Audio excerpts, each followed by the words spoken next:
বিগত সময়ে কতগুলি ছাগল পাগল বলছিল কোরআনে পাকের অনেক আয়াত আছে সেখানে যে আয়াতগুলির এখন আর আগের মতো এই হুকুম চলে না, সেই জন্য এগুলি পরিবর্তন করতে হবে। আল্লাহ তাআলা বলেন কোরআন পরিবর্তনের মধ্যে হাত দিয়েছো, কোরআন পরিবর্তন হবে না, তোমরাই পরিবর্তন হয়ে যাবে, ঠিক কিনা?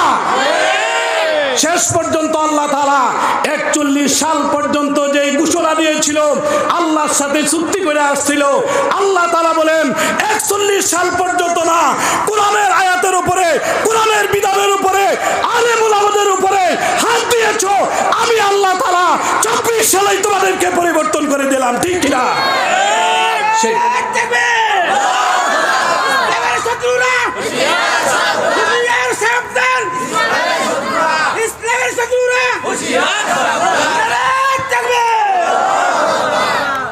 কোরআনের ব্যাপারে, বিভিন্ন আইনের ব্যাপারে বলছিল, আর আলেম ওলামারা যখন বলছেন তখন আলেম ওলামাদেরকে জেলের প্রকোষ্ঠের মধ্যে তাদের হাতে বেরি, তাদের পায়ের মধ্যে ডান্ডা বেরি লাগাইছে, যারা বদমাশ গুন্ডা চুরচুট্টা তাদেরকে জামায়া ধরে রেখেছে, পরিমণির মতন সেই একটা বেশ্যানারীকে হারুনের বাতের হোটেলের মধ্যে রাখছে, বিভিন্নভাবে বিভিন্ন সেই পুলিশ কর্মকর্তার ঘরের মধ্যে নিয়ে রাখছে, ঠিক কিনা?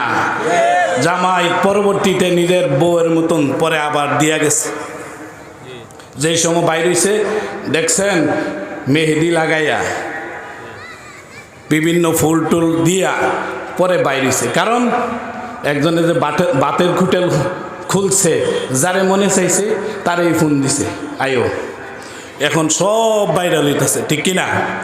তো এই কোরআন পরিবর্তনের চেষ্টা করছিল, আল্লাহ তাআলার এই কোরআনের মধ্যে যারা ধরে ওরাই শেষ হয়ে যায়, ঠিক কিনা?